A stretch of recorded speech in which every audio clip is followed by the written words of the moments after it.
అంత పరమ పవిత్రమైనది. దీన్ని కేవలం విన్నంత మాత్రం చేత ఇందులో చెప్పబడేటటువంటి నామములు, ఇందులో చెప్పబడేటటువంటి శ్లోకములు, వీటిని కేవలం వింటే చాలు, అంత శక్తివంతములు కాక వీటిని ప్రతిరోజు ఇంటి దగ్గర చదువుకోగలిగినటువంటి సమర్థత ఉంటే ఇంకా దాని శక్తి అపారం. చూడండి, భగవంతుడు భక్తికి లొంగిపోతాడు. కేవలము ఆయన యందు భక్తితో ఈశ్వరుడు ఉన్నాడు, ఆయన మనకి రక్షకుడు అన్న నమ్మకంతో ఉన్నటువంటి వ్యక్తి సర్వకాలముల యందు ఈశ్వరుడి చేత రక్షింపబడతాడు. ఇక్కడ మీరు ఒక విషయాన్ని గమనించవలసి ఉంటుంది. సాధారణంగా ఏం చెప్తామంటే, భక్తి కలిగిన వాడు ఈశ్వరుడి చేత రక్షింపబడతాడు అంటే ఇప్పుడు ప్రయోజనం ఎవరిది? నేను భక్తిగా ఉన్నాను అనుకోండి, నా భక్తి వలన నేను ఈశ్వరుని చేత రక్షింపబడతాను. ఇప్పుడు ఎవరికి ప్రయోజనం కలుగుతోంది భక్తిగా ఉండడం వల్ల? ఇదేంటంటే అంత ఆలోచన ఎందుకండి దానికి? ఎవరికి కలుగుతుంది? ఎవరు భక్తిగా ఉంటే తప్పది. ఎవరు భక్తిగా ఉంటే కలిగితే నేను ఈ ప్రశ్న మిమ్మల్ని అయినా అంత తేలిక ప్రశ్న ఎందుకు వేస్తానండి?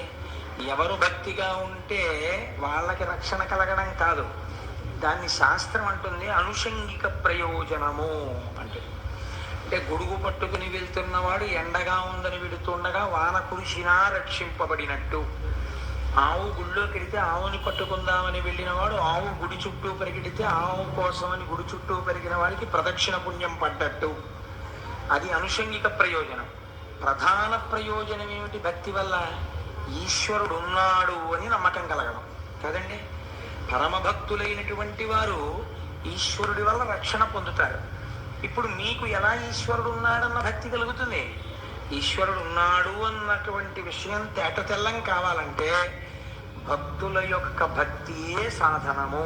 అందుకే భగవంతుడు అన్నాడు, ఒక చిత్రమైన మాట అన్నాడు, నేను వాని కొరకు రక్షింపవలయవాడు అన్నాడు. ఆయన నేను ఉన్నానని గుర్తు ఏమిటో తెలుసా? ఎవరు భక్తిగా ఉన్నాడో వాడిని నేను రక్షించాలి. వాడే రక్షణ పొందకపోతే కొన్ని వేల మందిలో నమ్మకం పోతుంది. ఏమంటే ఆయనకే రక్షణ లేదు కదా, ఇంకా మనకేం రక్షణ అని. అయితే మీరు ఒక్క విషయం జాగ్రత్తగా తీసుకోవాలి. రక్షణ అంటే అది ఒక స్థాయికి వెళ్ళిన తర్వాత జ్ఞానం అయిపోతుంది. ఇప్పుడు ఈ జ్ఞానము స్థాయిలోకి భక్తుడు వెళ్ళిపోయిన తర్వాత మీకు ఆయన అందడిగా. ఇప్పుడు ఆయన ఎలాంటి స్థితిలో ఉంటాడంటే, కష్టం వస్తుంది, చాలా కష్టం ఆయనకు వస్తే ఆయన కష్టానికి సాక్షి, సుఖానికి సాక్షి. ఇప్పుడు ఆయనకి కష్టం ఏం లేదు కాబట్టి ఇప్పుడు భగవంతుడు ఆ కష్టం తీయవలసిన అవసరం ఏం లేదు. ఇది కష్టం అని అనుకుంటున్న భక్తుడికి కష్టం తీస్తాడు.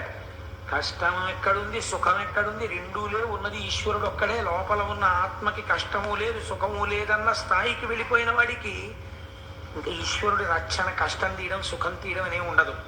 తాను సాక్షిగా ఉంటాడు. ఇది చాలా గొప్ప స్థితి, ఇది చేరవలసిన స్థితి.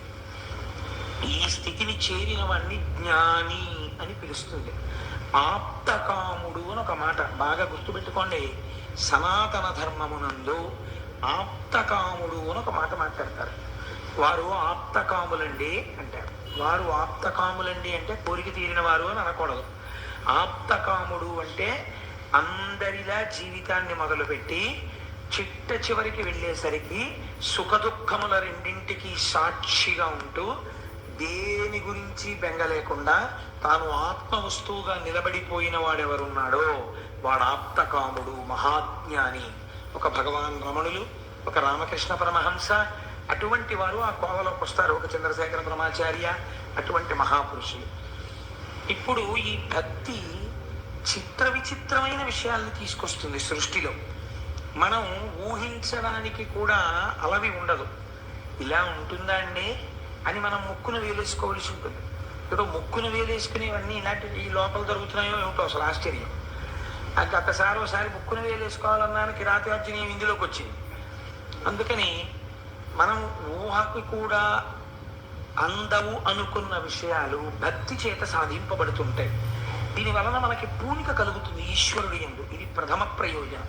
ఈ పూనిక మెల్లమెల్లగా మెల్లమెల్లగా పైకి ఎక్కిస్తుంది. మీరు చూడండి, ఒక పాదు యొక్క జీవితం, అది పాదు బాగా ఫలవంతం అవడం అన్నది ఎక్కడ మొదలవుతుంది అంటే కేవలం పాదు పుట్టడంతో మొదలు కాదు. ఆ పాదు అల్లుకోవడానికి ఒక దృఢమైనటువంటి పందిరి కావాలి. ఒక పందిరి దొరికిందనుకోండి అంటే ఆ పాదు ఇంకా చూసుకోక్కర్లేదు. ఆ పందిరంతా అల్లుకోవడమే దాని ప్రయోజనం. ఆ అల్లేసుకున్నప్పుడు ఆ పాదుని ఇలా చిందరవందర చెయ్యక్కర్లేదు. గళ్ళు గళ్ళుగా గళ్ళు గళ్ళుగా గళ్ళు గళ్ళుగా ఆ పందిరి కట్టగలిగినటువంటి నేర్పరితనం యజమానికి ఉంటే, రైతుకు ఉంటే, పందిరి మీద ఆకుని మీరు ఇలా ముట్టుకోక్కర్లా. పందిరి పైన పాకుతుంది, కాయలు చక్క కిందకి వేలాడుతుంటాయి. అసలు చూడగానే పందిరి ఎంత అందంగా ఉంటుందో, కాయ కావలసిన వాడు కాయని తుప్పుతాడు తప్ప పందిరిని ముట్టుకోడు. మీకేం కనపడుతుందో తెలుసా అండి? అటువంటి పందిరిలో 3 కనపడతాయి. ఒకటి, అలా పాకినటువంటి పాదు యొక్క మొదలు, అది గట్టి పడిపోయినటువంటి మొదలొక్కటే కనపడుతుంది. బాగా అల్లుకోవడం చేత మీరు ఆ పందిరి కిందకెళ్ళి నిలబడితే పైకి చూసినప్పుడు వెలుతురు కనపడకుండుట, అంత గట్టిగా అల్లుకుంటుంది. మూడవది, ఆ పందిరి కాయల మధ్యలో ఉన్న గళ్ళల్లోంచి కిందకి దిగుట. ఆ పందిరిలో ఎక్కడ ఉన్నాయనుకోండి మళ్ళీ మీరు పీకియాలి పందిరిని. ఇప్పుడు ఈ పందిరి ఒక్కసారి అలా వేయగలిగితే ఇంకా పాదు జీవితం అదృష్టమే కదండి.